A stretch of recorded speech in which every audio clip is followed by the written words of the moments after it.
அருமையான கர்த்தருடைய பிள்ளைகளே, இந்த நாள் உங்களுக்கு மிகுந்த ஆசீர்வாதமாய் இருப்பதாக. நீதிமொழிகள் 16ஆம் அதிகாரம் 32வது வசனத்தினுடைய பின் பகுதியில வாசிக்கிறோம். பட்டணத்தை பிடிக்கிறவனை காட்டிலும் தன் மனதை அடக்குகிறவன் உத்தமன். இந்த உலகத்துல எல்லாரும் யாரை பாராட்டுவார்கள்? பட்டணத்தை பிடிக்கிறவனை பாராட்டுவார்கள். ஆனால் பரிசுத்த வேதம் மனதை அடக்குகிறவர்களை பாராட்டுகிறது. அப்படியானால் ஒரு மனுஷனுடைய மனது அடக்க முடியாததாய் இருக்கிறது. சிலரே சொல்லுவாங்க, நான் ஜெபிக்கிறேன் பிரதர், உதடுகள் அழகாய் ஜெபிக்கிறது, ஆனால் என் மனது என்னிடத்தில் இல்லை, என்னுடைய நினைவுகள் என்னிடத்தில் இல்லை. வேத வசனம் வாசிக்கிறேன், நான் என்னுடைய உதடுகளாலே வாசிக்கிறேன், ஆனால் என்னுடைய நினைவுகள் என்னிடத்தில் இல்லை. நான் ஆண்டவரை ஆராதிக்கிறேன், உடல் அசைவுகள் ஆண்டவரை ஆராதிக்கிறது, வார்த்தைகள் ஆராதிக்கிறது, ஆனால் என் மனது என்னிடத்தில் இல்லை. அப்படியானால் இது எதுவுமே பிரயோஜனம் இல்லாத ஒரு காரியமா இருக்கிறது. ஆண்டவரே சொன்னார், இந்த ஜனங்கள் தங்கள் உதடுகளால் என்னை கனம் பண்ணுகிறார்கள், அவர்கள் உள்ளமோ தூரமா இருக்கிறது என்று ஆண்டவர் சொன்னார். அப்படியானால் நிறைய மனதுகள் பாதிக்கப்பட்டிருக்கிறது.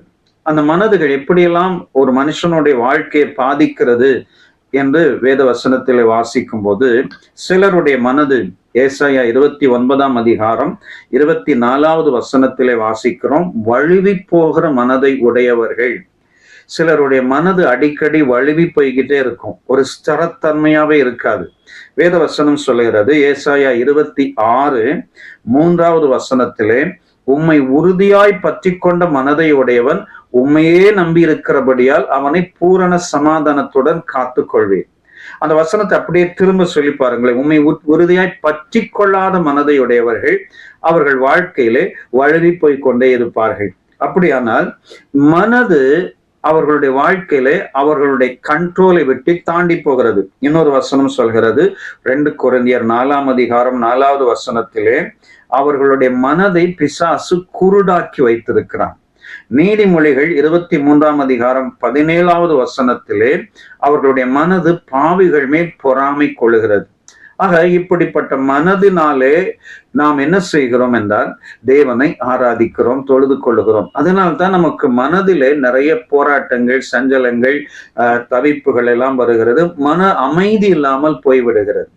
அப்படியானால் என்ன செய்ய வேண்டும்? இந்த மனதை கண்ட்ரோல் பண்ண வேண்டும், இந்த மனதை அடக்க வேண்டும். அதனால்தான் வேத வசனமும் நமக்கு சுட்டி காண்பிக்கிறது, பட்டணத்தை பிடிக்கிறது முக்கியம் அல்ல, மனதை அடக்குகிறது தான் முக்கியம். அப்படியானால் மனது அடக்கப்படும் போது அங்க ஆவிக்குரிய வாழ்க்கை ஸ்திரத்தன்மையா இருக்கும். அந்த மனதை அடக்குகிறதற்கு தான் பலர் யாகங்கள், பல காரியங்களே அவர்கள் பல மதத்தில செய்கிறதை நாம் பார்க்கிறோம். ஆனால் வேத வசனத்திலே ஆண்டவரை உறுதியாய் பிடித்து கொண்டால், வேத வசனத்தை சார்ந்து கொண்டால், உங்களுடைய ஆவிக்குரிய வாழ்க்கையிலே உங்கள் மனது உங்களுக்குள்ளா இருக்கும். சிலருடைய மனதை பிசாசு ஆளுகை கொண்டு செய்ய ஆரம்பித்து விடுவான். பாருங்கள், ஒரு மனிதன் கல்லறையில் இருக்கிறான், அவனுடைய வாழ்க்கை சரீரத்துக்குள்ளாக பல லேகியோன் பிசாசுகள் இருக்கிறது. ஒரு நல்ல மனிதன் எங்க இருப்பான்? வீட்டில் இருப்பான். ஆனால் அந்த பிசாசு அவனை கல்லறைக்கு கொண்டு போய் கல்லுகளாலே தன்னை காயப்படுத்தி கொண்டிருக்க அந்த பிசாசு அவனை செய்து விட்டது. அப்படியானால் அவனுடைய மனது பாதிக்கப்பட்டு விட்டது. அந்த ஆவியை ஆண்டவர் துரத்தின உடனே, அந்த அசுத்தாவிகள் போன பிற்பாடு அந்த மனிதன் மிக தெளிவானவனாக மாறிவிடுகிறான். நம்முடைய மனதும் அப்படித்தான். சில நேரம் என்று சொல்லுவாங்க, பிரதர் சடனா கோபப்பட்டுட்டேன், சடனா எரிச்சல் ஆயிட்டேன், சடனா கெட்ட வார்த்தை வந்துட்டது, என்னை அறியாமல் வந்துட்டது அப்படின்னு சொல்லுவாங்க. அப்ப அந்த மனதில் இருக்கிறது வெளியில வருது. முதல்ல மனதை சரி பண்ண வேண்டும். வெளியில சரி பண்ணுகிறதை காட்டிலும் மனதை சரி பண்ணி மனதை அடக்கினால் நாம் ஆவிக்குரிய வாழ்க்கையிலே மிக தெளிவா இருப்போம். நம்முடைய ஜீவியத்திலே நாம் என்ன வேண்டிக் கொள்கிறோமோ அந்த காரியத்தை ஆண்டவர் செய்வார்.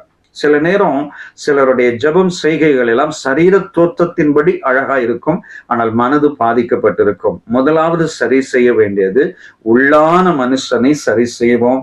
நிச்சயமாய் தேவன் பெரிய அற்புதத்தை செய்வார். உள்ளான மனுஷனை இயேசுவின் இரத்தத்தினாலே கழுவி, இயேசு கிறிஸ்துவின் வசனத்தினாலே நிரப்பி, உள்ளான மனுஷனை எபேசியர் 3:16 ஆவியானவரின் வல்லமையினால் நிரப்பி நம்முடைய ஆவிக்குரிய வாழ்க்கையை காத்துக்கொள்வோம். இந்த நீதிமொழிகள் வசனம் நம்முடைய வாழ்க்கையில உறுதிப்படும். பட்டணத்தை பிடிக்கிறவனை காட்டிலும் மனதை அடக்குகிறவன் உத்தமன். சேர்ந்து ஜெபிக்கலாமா? அன்பு நிறைந்த பிதாவே, எங்கள் வாழ்க்கையில எங்களுடைய தோற்றம் முக்கியமல்ல, எங்கள் செய்கைகள் முக்கியமல்ல, எங்கள் மனது உண்மையே சார்ந்து உம்மோடு கூட இருக்க வேண்டும். ஜபத்திலும் வேத வாசிப்பிலும் உண்மையிலும் கீழ்ப்படிதலிலும் பரிசுத்தத்திலும் ஆவிக்குரிய வாழ்க்கையிலும் எங்கள் மனது ஆண்டவரே உம்மோடு கூட ஒருங்கிணைத்திருக்க எனக்கு உதவி செய்யும். கீழ்ப்படிந்திருக்க உதவி செய்வீராக. தாழ்த்தி அர்ப்பணிக்கிறோம்.